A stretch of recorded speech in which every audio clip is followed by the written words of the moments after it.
evening. It's good to see everybody. Crowd looks a little bit smaller than last Wednesday. Are we scaring people off? All right. Let's go through the 17 time periods. So I'll give you the first one. Mr. Bill, what's the second one? All right. Miss Shirley, what's the third one? Scattering of the people. Norm? Next one? All right, patriarchs. He was doing that, but I was going to make him actually talk. All right, that's the patriarchs. The fifth one, Nate? The Exodus. All right. Mark, what's the sixth one?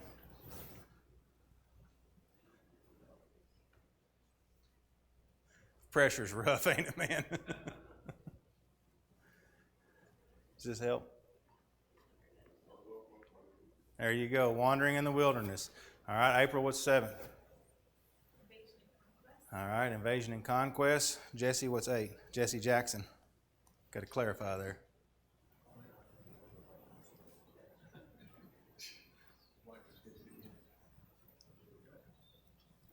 All right. Oh, you didn't see that. Erica, what's next? All right, the United Kingdom. All right. Mr. Ray, what's after the United Kingdom? The divided kingdom. Bonnie, what's next? All right, Judah alone. Gil, that takes us to where? All right, captivity. After the captivity, they didn't stay in captivity, did they? Daniel, what's next? Return from captivity. After that, Miss Phyllis, what's after return?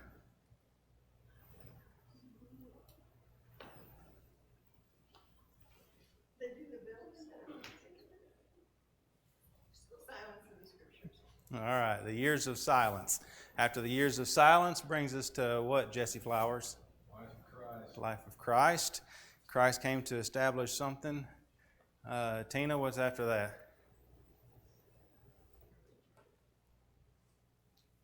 What did Christ come to establish?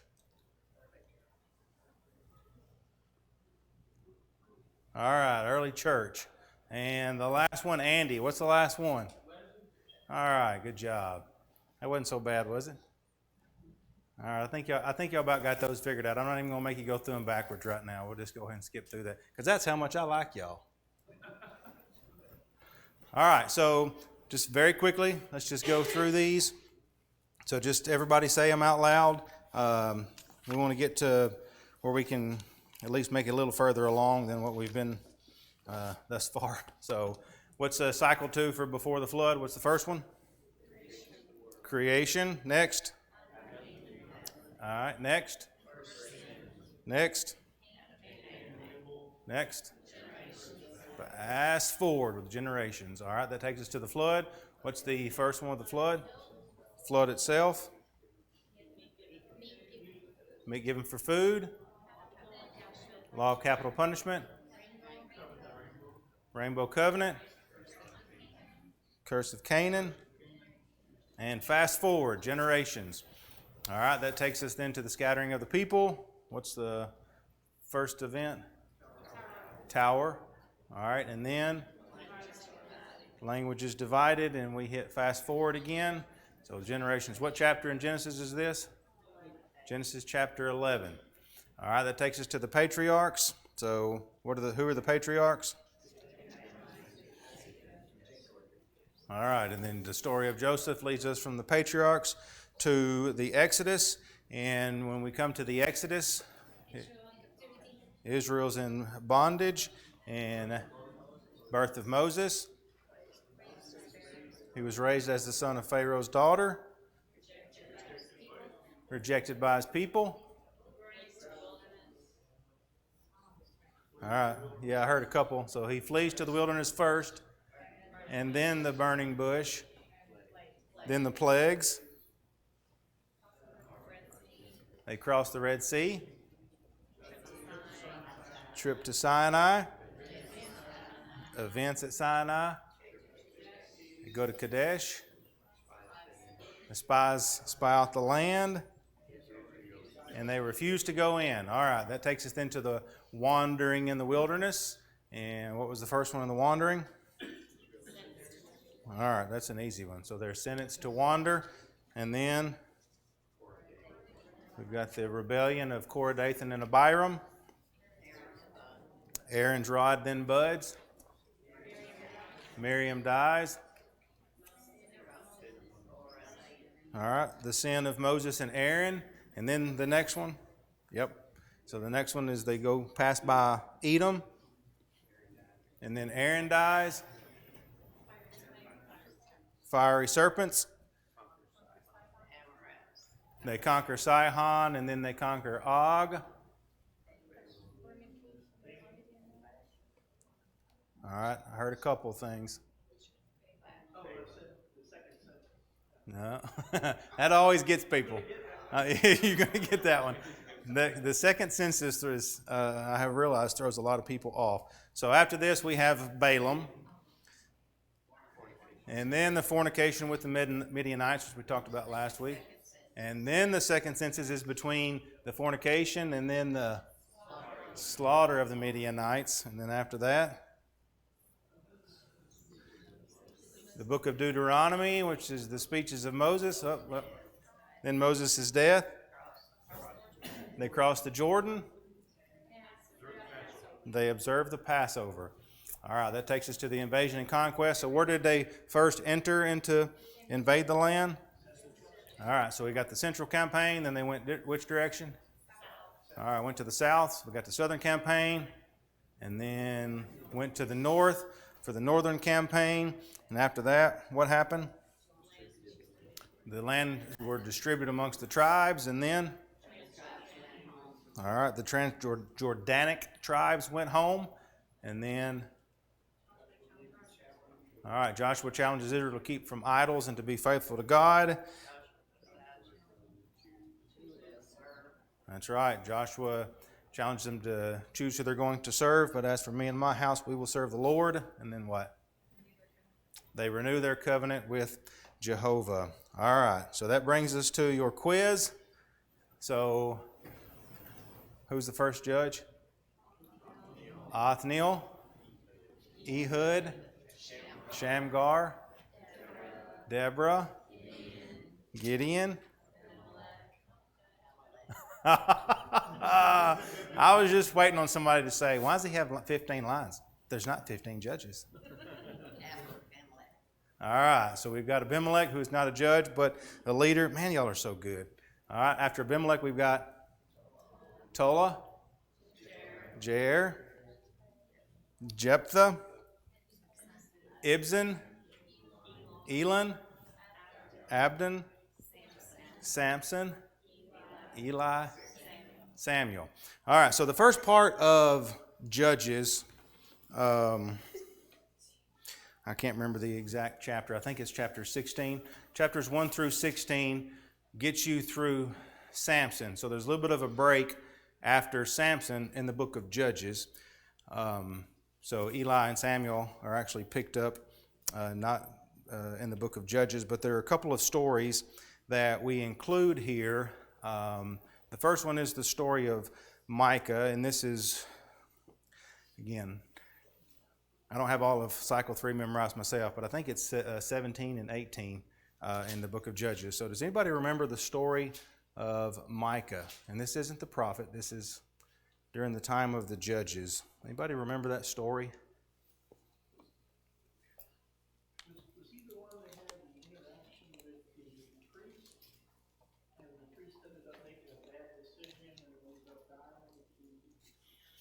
So he is the one that built himself an idol and got a Levite that he made him his priest. And because he had a Levite priest now, he's thinking, well, God's got to be on my side. I mean, I got the Levite priest. So, yes, he created his own idol and then had himself a priest. And then what happened after that? Anybody remember? The what? That's next. No. Other tribe that came and took him. Dan. So Dan came and took all of the stuff, and actually toward the end of the book of I guess it's actually chapter 18, they were continuing to use those idols, his false gods, to worship amongst the tribes of Israel, and that carried on for several generations. So that was the story of Micah, and then we have the Levite's concubine, which is this, I think it's chapters 19, 20, and it may include 21. Does anybody remember the story of the Levite's concubine? So he married a concubine, and very early on, what did the concubine do? Cheated on him. So the concubine then went back to her parents, and so the Levite is looking for his concubine, goes to the house of her parents, and he keeps wanting to leave, and the dad keeps saying, stay with us, stay with us, stay with us. He finally ends up leaving. They end up in a town in Gibeah, and this is what I call the second Sodom and Gomorrah. So he's staying in the house with someone. They are literally beating on the door. They actually didn't want the concubine. They wanted the Levite. And to save his own skin, the Levite sent his concubine out. And when he was getting ready to leave in the morning and walked out the door, she's dead, actually with hands on the threshold of the door. So they had totally ravaged her to death. And so he picks her up, carries her home, and then what does he do? Cuts her up into 12 pieces and sends her remains amongst the 12 tribes. And what does that create? Civil war. It creates a civil war. So Gibeah was in Benjamin, and so everybody agrees this is a big no-no. So they all go to there to basically have war, and they were not going to, or not to have war, but to have retribution on those that had sinned and ravaged the concubine. And the tribe of Benjamin wouldn't give them up, and so that's when they ended up with civil war. And because of that, there were only 400 or 600 Benjamite men that ended up being left because of this. I don't remember specifically what number. It was either 400 or 600. I think it's 600. All but 600 men of Benjamin were killed. And I think that, one of the things that I think that we see from this, and that we see just from the book of Judges in general, and we talked about this, as Marissa reminded us, the toilet bowl cycle, that I'm going to have to attribute to Marissa every time I think about it now, because I don't want to attribute it to Seth. But over in Judges chapter 20... Yes, you didn't hear that story last week? Go ahead and tell them, Marissa. Neither did my mom. I'm getting real good looks here, Jason. Thanks. You're welcome.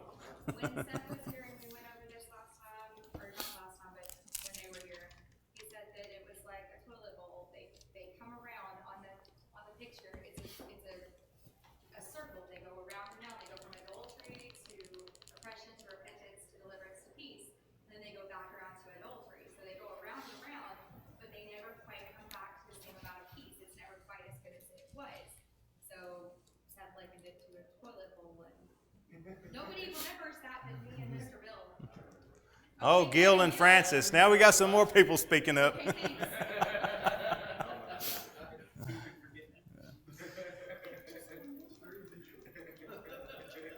Seth always that way. Now he's getting me in trouble and he's not even here. So you see this spoken multiple times throughout the book of Judges, but I said 20. It's 21 and verse 25, the very last part of the book. It says, "In those days there was no king in Israel. Everyone did what was right in his own eyes." And I think that we see that situation being carried out very much so with the story of Micah and also with the Levite's concubine.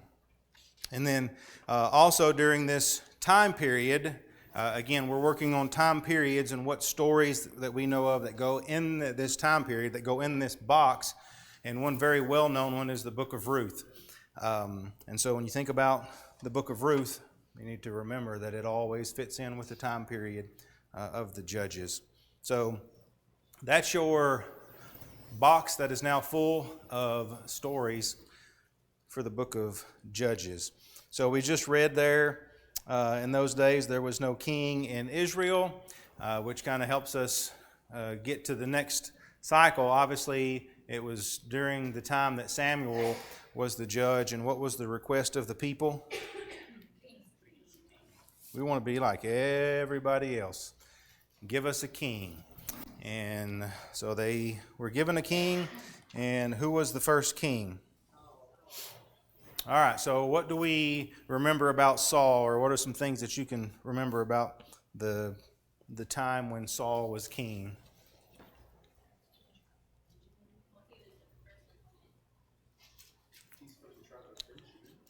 All right, from the tribe of Benjamin. You said he was the first anointed? He's kind of a small fellow, too, wasn't he? Yeah. He looked the part. I think if you read through scriptures, he looked the part. I think he was tall. I think he was good looking. This is, probably who they were envisioning. Like, this is what we want as a king. So whenever he first started his reign, how would you describe Saul? At first, yep. At first, he was a very humble king. Yep. Miss Shirley said he was really handsome. I remember him hiding among the equipment. Look at your crowd. Yeah. So he was very humble in the beginning. And what happened?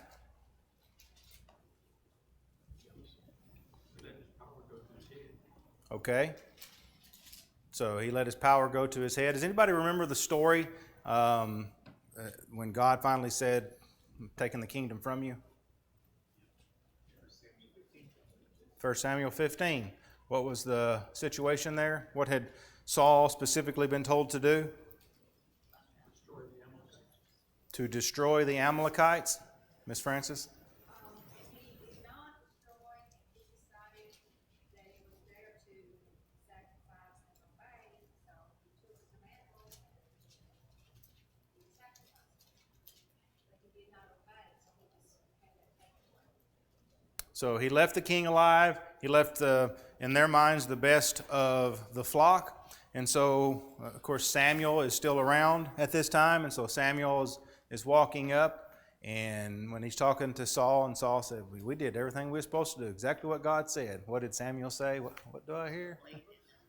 The bleating of the sheep. All right. Does anybody remember the words that Samuel spoke to Saul, what God prefers? It is better to obey than sacrifice. So after this, Saul, the kingdom is taken away from him. Does God immediately strip the kingdom away from him? No, he continues to serve in his role as king, but David is anointed. Saul learns this, and what Saul tried to do? He tries to kill him. So, if I remember correctly, the time period of the United Kingdom is roughly 120 years, and between the three kings, so we've got Saul, of course now David is anointed, and then David's son Solomon is going to reign, and all three of them reigned approximately 40 years. And so whenever you think about the time period of the United Kingdom, it's about a 120-year span. So he obviously paid for his disobedience, and then eventually David becomes king. And what are some things? Go ahead, Jesse. So the initial rejection begins at least in 13, right? With the unlawful sacrifice. Yes. It's kind of interesting. Both of them are connected to sacrifices. Unlawful cases. Should have waited for Samuel first time. Second time, you kept some supposedly two sacrifices. That's it. Absolutely. Yeah, those are really the two stories to me that most stand out when I think about Saul and his kingship. I don't often remember even how he started his kingship. I just focus on those two and the way that it ended in his pride and his disobedience there. But yes, absolutely. So David, was David someone? Go ahead, Brandon. There's another king that we're missing, Ishbosheth. So he reigned for 2 years over Israel, and David reigned for 6.5 years over Judah. Okay. So it was So this is part of the story. I'm not going to quiz you on that. Again, this is Brother Bob Waldron put together this, so I'm not going to. This is Brother Bob Waldron's 3 cycle, so you can definitely look more into that. But I'm not going to, unless I do a special quiz just for Brandon, and I'll give him a bonus question. Bonus question. So during the reign of David, what are some things that we know specifically about David? Why was he chosen as king? Was it because of his good looks and stature? Because of his heart. What do we know about his heart? All right. So God said he's a man after his own heart. So what are some things that we remember about the reign of David? If he's a man after God's own heart, you're probably thinking he probably lived a perfect life. He wanted to build a temple, but God told him no because you're a man of war. All right. So he was not allowed to build the temple because he was a man of war. Norm? David's brightest moments were before he became king. So it's like, all those things that showed his heart. And when power corrupts, and that, I find that interesting, because we're only talking about the time when he was reigning. That was pretty bad. So, True repentance shows okay. shows a good heart too. Absolutely. So that's actually what I was fixing to point out. There's a huge contrast between Saul and when Saul was confronted with his sin, and then David, and when David is confronted with his sin. And I think, yes, that's one of the reasons why David is referred to the way that he was, is because, and we can look at the Psalms, many of the Psalms, that, of course, that were written by David, and see his tender heart. But obviously, after his sin with Bathsheba, Nathan tells him a story that did a very good job of hitting right where he was wanting it to hit. And David's getting all upset and just couldn't believe that this happened. And finally he's told, "Thou art the man." But yes, we see his penitence after that, and he truly had godly sorrow because of his sins, and I do think that is obviously a big difference, contrast between him and Saul. And as Linda said, he wanted to build the temple. He was not allowed to build the temple. God said, "You're a man of war, and so your son's going to build it." And so Solomon ends up building the temple. And what's some of the things that we remember about Solomon? Wisdom. How did he get wisdom? He just asked God one day, said, give me some wisdom." All right, so God asked him to make a request.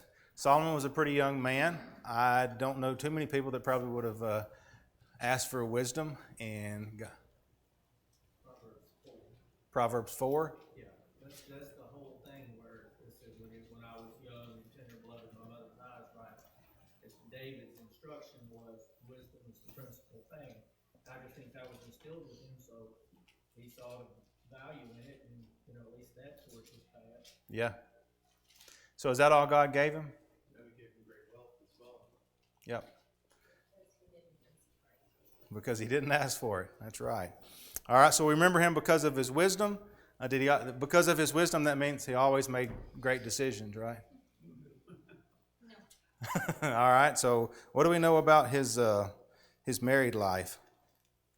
700 wives, 900 concubines. 1,000 women. Ken, why are you laughing? I'm laughing because he just couldn't get it right. So all of these women, though, they were from Israel, right?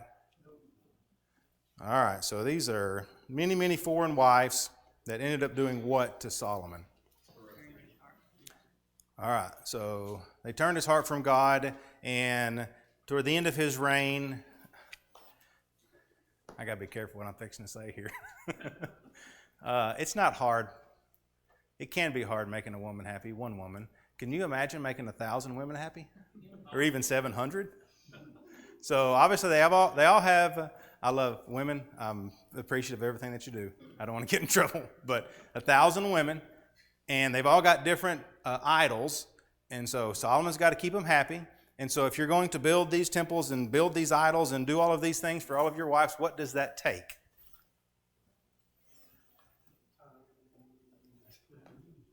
Time, money, resources. Well, where are you going to get that? You got to tax them. All right, so toward the end of Solomon's reign, how do we get to the next time period? How do we get there? People come to Rehoboam and they say, lighten the load. He consults the advisors and they say, no, heavier. All right, so Rehoboam's going to take over, and so he's got a choice to make. And at this time, Jeroboam, where was Jeroboam at this point? Jeroboam had ran. Why? Yeah, he had rebelled, and Solomon was going to take care of that, so he got out of there. So Rehoboam is now in a position of power, and he's trying to decide what to do. So like April said, he's trying to seek some wisdom on how to handle the situation. You know, what do I need to do? What can I do? And so he talks to the old men, and they, of course, encourage him to lighten the load. He talks to the young men, and they said, you need to show them who's boss. And that's exactly what he did. So he said, you think my dad was bad? You ain't seen nothing yet. All right, so then we have a further rebellion, and so they split ways. And so who takes the kingdom to the north? All right, Jeroboam takes the kingdom to the north, which is Israel, and then the south. All right, so we've got the kingdom of Israel to the north, we've got the kingdom of Judah to the south. And again, remember that whenever you've got the united kingdom and the divided kingdom, and then it's always, we haven't got there yet, but you know what's coming next. All right, so the period lasts around 200 years until Israel is taken into captivity. And who takes them away into captivity? All right, so the Assyrians take them away into captivity, and there are some prophets that are prophesying during this time, and there is one prophet that actually prophesies during this time and the next time period. So you've got Obadiah, Joel, Amos, Hosea, and Micah that are prophesying, and then Isaiah actually prophesies during the divided kingdom and continues prophesying during the time of Judah alone. So we've got two kingdoms at this point, and now one is being taken away into captivity, so that leaves Judah alone.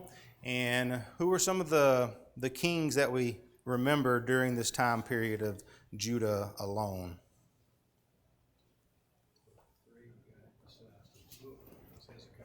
You got your book open? Three in the book were Hezekiah, Manasseh, and Josiah. All right, so those are the three main. There are a couple toward the end of the, before they went away into captivity. Actually, I can't remember their names off the top of my head. Jeconiah or Jehoiakim? Jehoiachin. Yeah. So the three main ones that you need to remember, and these should be pretty easy to remember. So Hezekiah, anybody remember the situation toward the end of Hezekiah's life? He got an extra life. That sounds like a Nintendo game right there. He knew what the cheat code was.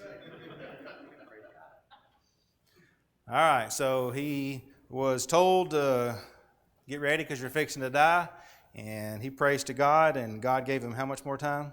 15 years. Gave him 15 more years. So we've got Hezekiah, Manasseh, and then Josiah. And it is during this time that we also have the prophets Zephaniah, Jeremiah, Habakkuk, and Nahum also prophesying. And then, of course, God sent the Babylonians to take Judah into captivity. And so we end up in captivity at this point. And did everybody get sent away? All right, so there was a small remnant of Jews that remained, and what happened to them? They interbreeded with the folks that the Assyrians popped into the area. Okay. Became the Samaritans. All right, so that's how we get the Samaritans, which obviously we'll see more during the life of Christ. So during the time period of the captivity, we have two main characters that we think about, but they were in two different locations. So we got Daniel and Ezekiel. So where was Daniel? Okay, where specifically? All right, so he's in the palace. So we see the story of the captivity through Daniel's eyes in the palace. And where was Ezekiel at this time?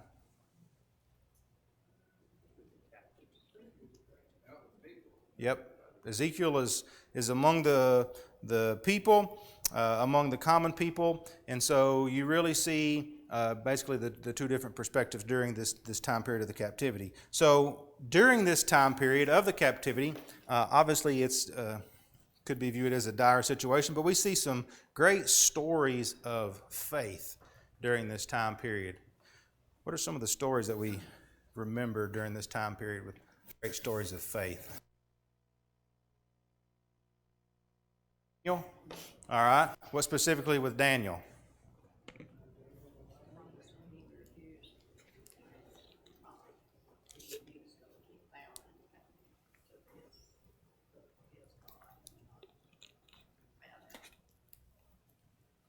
Okay. All right. And I heard she's talking about Daniel not bowing down to, and so he continued to pray like he always did. And what was the punishment for that? Threw him in the lion's den. Okay. I heard another, Lena. From the very beginning, Norma already said it. From the very beginning of his captivity, him and the other ones announced that they will not eat certain food and stay on the vegetable diet, and they thrived on that. Okay. What are the stories? All right, Shadrach, Meshach, and Abednego. What was the story there?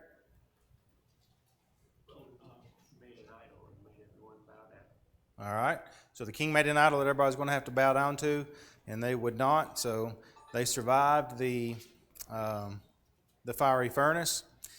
And Jeremiah had prophesied about how long the captivity was going to last. Remember how long he prophesied it was going to last? 70 years. All right, 70 years. And after 70 years from the time that they were carried away, King Cyrus said that all the captives were free to return. The captivity ought to be pretty easy, right? I mean, if you think about the Exodus and the wandering in the wilderness, that's it. And you can thank Brother Bob Waldron for that. Again, I'm not sure what he was thinking on the conquering of Sihon and Og, but Daniel and Ezekiel. All right, you can't miss that on a quiz. All right, because it's going to count off. I'm going to count off double. All right, so return from captivity. Did they all just came right back? All right, how did the return take place? All right, so there were 3 waves, and who brought back the first wave? All right, so you've got Zerubbabel bringing back the first wave, and there was around 50,000 Jews. During this time, we had prophets Haggai and Zechariah, and the big emphasis was the building of the temple at this point, and so they started pretty strong, and then they stopped because they were scared by some of their enemies, and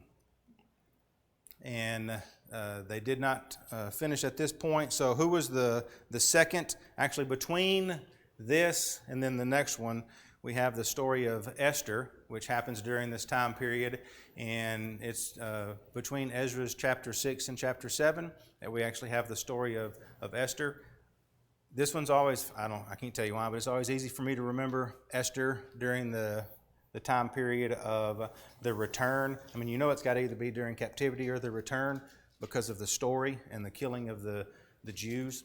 But Esther fits into this time period. And so who was part of the second wave that came back? All right, so Ezra. So the first one was around 536, and then Ezra leads the return around 458. And his concentration really was on restoring the worship. That was his focus. And then 445, the third wave with who? With Nehemiah. All right, so he comes to build the walls. This is where we get the 52 days.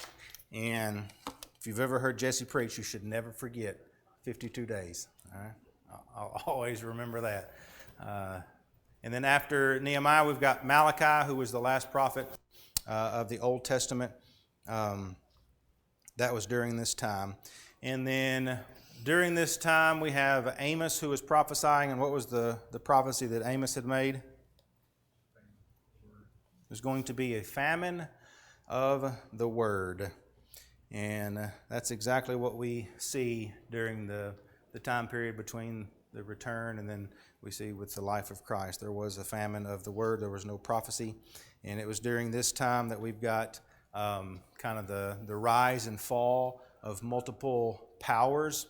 And we've only got 1 minute left, so we'll just kind of click through these. So you've got the fall of the Persian Empire, then you've got the rise of the Grecian Empire, the splintering of the Grecian Empire, and then you've got the Seleucid Empire, the Syria and Mesopotamian empires, and they battled the Ptolemaic kingdom for control of Palestine.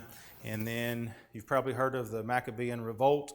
That's something that you can read about in the history books. And then during Christ's life, we see this group of people, especially the Pharisees and the Sadducees. We don't read as much about the Essenes, but we do read some about them, but mostly the Pharisees and the Sadducees. And it's during this time that you've got the development of these parties, which become key during the life of Christ. And then Rome comes to the eastern Mediterranean. And finally, we've got Herod the Great. He's given the kingdom of Judea, which includes all of Palestine. So we just made it all the way through the Old Testament. So I know toward the end we were going pretty quick. We'll review it again. With the divided kingdom, since we're not asking you to remember all of the kings, hopefully that's not too bad. I still think some of this is easier than the Exodus and the wandering in the wilderness, but this one might be a little bit harder because this is not things that we necessarily read about and remember stories from. So make sure that you are reviewing cycle 2 all the way through the years of silence. We'll review this and then we'll pick up with the life of Christ next week. There was one poor little prophet went out in the divided kingdom. Who is the poor prophet? Poor little prophet, that was Jonah. Jonah. Yeah, we got to change that when we redo the 3 cycle. We're also going to include this other king that Brandon was talking to us about. And all those stories are in the book of Daniel. They are. They are. Absolutely. Thanks, everybody.